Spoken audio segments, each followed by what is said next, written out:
এত সমালোচনা করার পরেও ডক্টর মোহাম্মদ ইউনূসের কি ইন্টারেস্ট এখানে আছে যে এইভাবে আসলে বন্দরটা বিদেশিদের কাছে দিল? কিন্তু এই চুক্তি নিয়ে যারা আলাপ করেছেন এদের মধ্যে একাধিক ব্যক্তি আছেন যারা বিদেশি পাসপোর্টধারী। তারা আমাদের জনগণের স্বার্থ রক্ষা করছেন নাকি বিদেশি পাসপোর্টের স্বার্থ রক্ষা করছেন, এইটার যে মাঝখানের যে সূক্ষ্ম সীমারেখা, সেই সূক্ষ্ম সীমারেখা টানার তো সুযোগ নাই। কেননা এইখানে যারা এই চুক্তি স্বাক্ষর করেছেন পদে না থাকলেই এদের মধ্যে থেকে কেউ কেউ বিদেশে চলে যাবেন, এই দেশে থাকবেন না। সরকার বিদেশিদের কাছে কোনো কিছু ইজারা দিতেই পারে, কিন্তু কথা হলো যে সেটি তো আলোচনার মাধ্যমে। এখন এই সরকার তো লিমিটেড সরকার, একটা নির্দিষ্ট সময়ের জন্য এসেছে। আমরা দেখলাম যে তারা 30 বছরের অধিক সময়ের জন্য ইজারা দিচ্ছে। তো এটা তো স্বাভাবিকভাবে এক ধরনের সন্দেহ এবং সংশয় সৃষ্টি করে যে সরকারের উদ্দেশ্য কী, সরকার কি চায়। সরকারের উপদেষ্টাদের নিয়ে নানান ধরনের অভিযোগ অনুযোগ সামাজিক যোগাযোগ মাধ্যমে রয়েছে, গণমাধ্যমে আমরা দেখি। তো এই অভিযোগগুলো তখনই মানুষ সত্য মনে করবে যখন এই ধরনের ঘটনা ঘটবে। আপনি তো বিচার সংস্কার নির্বাচনে গুরুত্ব দিবেন, অন্য বিষয়গুলোতে গুরুত্ব দেওয়া আপনার দায়িত্ব না। এখন আপনি বলতেছেন যে বিদেশিরা এসে ভালো চালাবে, তো উপদেষ্টা পরিষদে বিদেশিদের নিয়োগ দেন। প্রধান উপদেষ্টা নিজেই বলল যে আমার এখানে যারা আছে তারা এতটা যোগ্য না, আমি তাড়াহুড়া করে সময় পাইনি। তো আপনি পরবর্তীতে আরও 15 মাস সময় পাননি, এই সময়ের মধ্যে আপনি 5 জন বিদেশি উপদেষ্টা নিয়োগ দিতেন, দেননি কেন? বাংলাদেশে যে সকল কোম্পানিরা আছে, আপনার যদি মনে হয় এইটার ম্যানেজমেন্ট করার জন্য আরও দক্ষ লোক দরকার, আপনি এই কোম্পানিগুলোকে বলেন যে এই শর্তগুলো আপনাকে মানতে হবে। আপনি সেক্ষেত্রে বিদেশ থেকে লোক হায়ার করতে পারেন, আপনার কোম্পানিতে নিয়োগ দিতে পারেন। আপনার কোম্পানিতে এই ধরনের যোগ্য লোক না থাকলে যারা মেনটেনেন্স করতে পারবে না, অন্যথায় আপনাকে কাজ দিব না। আপনি বাংলাদেশের কোম্পানিগুলোর সাথে আপনি বসলেনই না, কথা বললেনই না। তো সেক্ষেত্রে আসলে কিভাবে কি হবে? আমার কাছে মনে হয় যে সরকার আসলে কি করতে চায় আমি জানি না, বাট সরকারের কোনো কোনো উপদেষ্টার আপনার এক ধরনের ইন্টারেস্ট রয়েছে এই কোম্পানিগুলোর কাছ থেকে, আসলে আপনার এক ধরনের বেনিফিট বা কমিশন হয়তো পায়, উপদেষ্টারা না পাইলেও সরকারের কোনো বড় কর্মকর্তা পায়। অন্যথায় এত বিতর্কের পরে যেখানে বিএনপি সমালোচনা করলো, আমরা করলাম, অন্যান্য দল করলো, অন্যান্য নেতারা করলো, সেনাবাহিনী করেছে, হ্যাঁ এই হ্যাঁ সেনাবাহিনীও করেছে, এত সমালোচনা করার পরেও ডক্টর মোহাম্মদ ইউনূসের কি ইন্টারেস্ট এখানে আছে যে এইভাবে আসলে বন্দরটা বিদেশিদের কাছে দিল? আর আমরা যদি প্রতিবাদ না করতাম তাহলে যে মানবিক করিডোর সেটাও কিন্তু হয়ে যেত। তার মানে সরকার কিন্তু যতটা না দেশের মানুষকে গুরুত্ব দিচ্ছে, আমার কাছে মনে হয় যে সরকারের কাছে বিদেশি কোনো স্টেক হোল্ডারের গুরুত্ব আরও বেশি। এবং সরকার যদি এইভাবে বিদেশিদেরকে বেশি গুরুত্ব দেয়, দেখেন আপনারা সাংবাদিক, প্রধান উপদেষ্টার কাছে কি একটা দিনের জন্য প্রশ্ন করার সুযোগ পেয়েছেন? 15 মাসে তার তো বয়স হয়েছে, তাই না? আপনার সাংবাদিক হিসেবে স্বপ্ন থাকতে পারে যে আমি প্রধান উপদেষ্টার কাছে আমি একটা প্রশ্ন করব। আমরা তো, হাসিনা ফ্যাসিস্ট ছিল, তারপরও তো সে বিদেশ থেকে ঘুরে এসে সাংবাদিকদের মুখোমুখি হইতো। কিন্তু এই প্রধান উপদেষ্টা তিনি এত বড় আন্তর্জাতিক মানের নেতা, আমরা তাকে শ্রদ্ধা করি, কিন্তু তিনি বাংলাদেশের সাংবাদিকদেরকে সাংবাদিক মনে করেন না। বিদেশে বসে তিনি ইউটিউবারদের সাক্ষাৎকার দেন, কিন্তু আপনাদেরকে সাক্ষাৎকার দেন না। কারণ আপনারা যদি তাকে প্রশ্ন করবেন যে আপনি কেন বিদেশিদের হাতে বন্দর তুলে দিলেন, ওই সময় তো বলা হতো যে দেশ বিক্রি করা হচ্ছে, আপনারা এখন কি করতেছেন, কমিশন পাচ্ছেন? অন্যথায় আপনারা লিমিটেড সরকার কেন আনলিমিটেড সময় আপনারা ইজারা দিচ্ছেন অন্য বিদেশি প্রতিষ্ঠানের হাতে? জি ডক্টর তুষার, আসলে সরকার কি করছে? কারণ এখানে শুধুই কি কোনো কমিশন বাণিজ্যের জন্য করছে নাকি অন্য কোনো বিষয় আছে? কি হচ্ছে আসলে?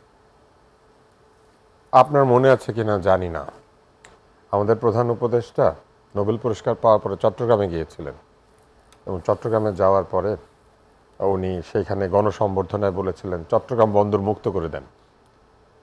উনি এই কথা সেই 2006 সালে 7 সালে বলেছিলেন, জি, চট্টগ্রাম বন্দর মুক্ত করে দেন, চট্টগ্রাম বন্দর মুক্ত করে দিলে এই অনেক ভালো হবে আর কি।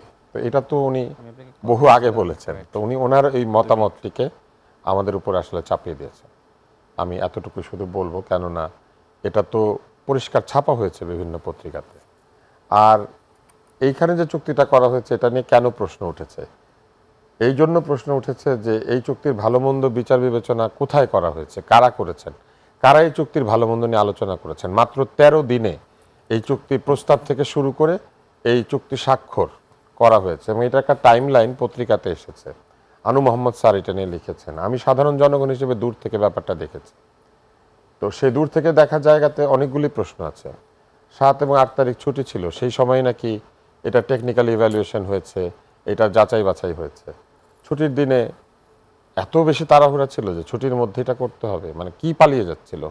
বন্দরটা তো গ্রিন ফিল্ড, মানে ওইখানে এখনো কিছু নাই। যেখানে চুক্তির সইটা হলো কিন্তু শেখ হাসিনা রায়ের দিন 17 সেটা হতে পারে, ওনারা কেন ঠিক করেছিলেন ওই দিনটা এটা আমরা জানি না। একই দিনে অনেকগুলি গুরুত্বপূর্ণ ঘটনা, কিন্তু এখানে আরো বিষয় রয়েছে। এই যে অর্থ নির্দিষ্ট করা হয়েছে $21 প্রতি কন্টেনারে, এটাই বা কারা ঠিক করলেন, কোন হিসাবের ভিত্তিতে ঠিক হলো? বলা হচ্ছে যে এই চুক্তিতে কিছু গোপনীয়তার জায়গা আছে এবং যেটা সব জায়গাতেই গোপনীয়তার শর্ত রাখতে হয়। গোপনীয়তার শর্ত থাকে, কিন্তু এই আলোচনাগুলি কারা করেন জানেন? নির্বাচিত সংসদ সদস্যরা, নির্বাচিত প্রতিনিধিরা। তাতে করে এটা নির্ধারিত হয় যে জনগণের পক্ষ হয়ে জনগণের দ্বারা নির্বাচিত কিছু ব্যক্তি জনগণের স্বার্থ দেখার জন্য ওইখানে উপস্থিত ছিলেন। কিন্তু এই চুক্তি নিয়ে যারা আলাপ করেছেন এদের মধ্যে একাধিক ব্যক্তি আছেন যারা বিদেশি পাসপোর্টধারী। তারা আমাদের জনগণের স্বার্থ রক্ষা করছেন নাকি বিদেশি পাসপোর্টের স্বার্থ রক্ষা করছেন, এইটার যে মাঝখানের যে সূক্ষ্ম সীমা রেখা, সেই সূক্ষ্ম সীমা রেখা টানার তো সুযোগ নাই। কেননা এইখানে যারা এই চুক্তি স্বাক্ষর করেছেন পদে না থাকলেই এদের মধ্যে থেকে কেউ কেউ বিদেশে চলে যাবেন, এই দেশে থাকবেন না। দায়িত্ব যে নেয়া সেই তার চেয়ে বড় কথা হচ্ছে এমন একটা সময়ের জন্য 30 বছর, তার সঙ্গে আরো 15 বছর বাড়ানো যাবে, আবারও 3 বছরের একটা এক্সট্রা গ্রেসের মতো ব্যাপার আছে। এতগুলি বছরের জন্য এই এই এই বন্দরটি বুঝিয়ে দেওয়া এবং সেটাকে দিয়ে দেওয়া, তার জন্য যে টাকা নেওয়া হয়েছে এর সঙ্গে কি ইনফ্লেশন ভ্যালু অ্যাডজাস্ট করা হয়েছে কিনা, এর সঙ্গে ভবিষ্যৎ ভূরাজনৈতিক প্রক্রিয়াতে ডলারের মূল্য একই জায়গায় থাকবে কিনা সেটা বিবেচনায় নেওয়া হয়েছে কিনা এবং সেটাই চুক্তিতে কভার করা হয়েছে কিনা। এই চুক্তি যদি কোনো কারণে কোনো পক্ষ ক্ষুব্ধ হয় বা কোনো পক্ষের জন্য এটা অলাভজনক হয়, তাহলে এই চুক্তি বাতিল করার কি ক্লজ রয়েছে, প্রভিশন আছে কিনা, এবং এই বাতিল করলে পরে ক্ষতিপূরণের ক্লজ কি, এই চুক্তির সঙ্গে কৌশলগত সহযোগিতা, কৌশলগত প্রবেশাধিকার, কৌশলগত ব্যবস্থা, মূল কথা হচ্ছে যে এরকম কোন শব্দ এই চুক্তির মধ্যে আছে কিনা সেটা জানার দরকার ছিল। এবং এই ধরনের চুক্তি করে বিভিন্ন দেশ উপকৃত যেমন হয়েছে অপকৃত হয়েছে, সেই অপকারের শর্তগুলি এখানে আছে কিনা সেটা তো জানতে হবে।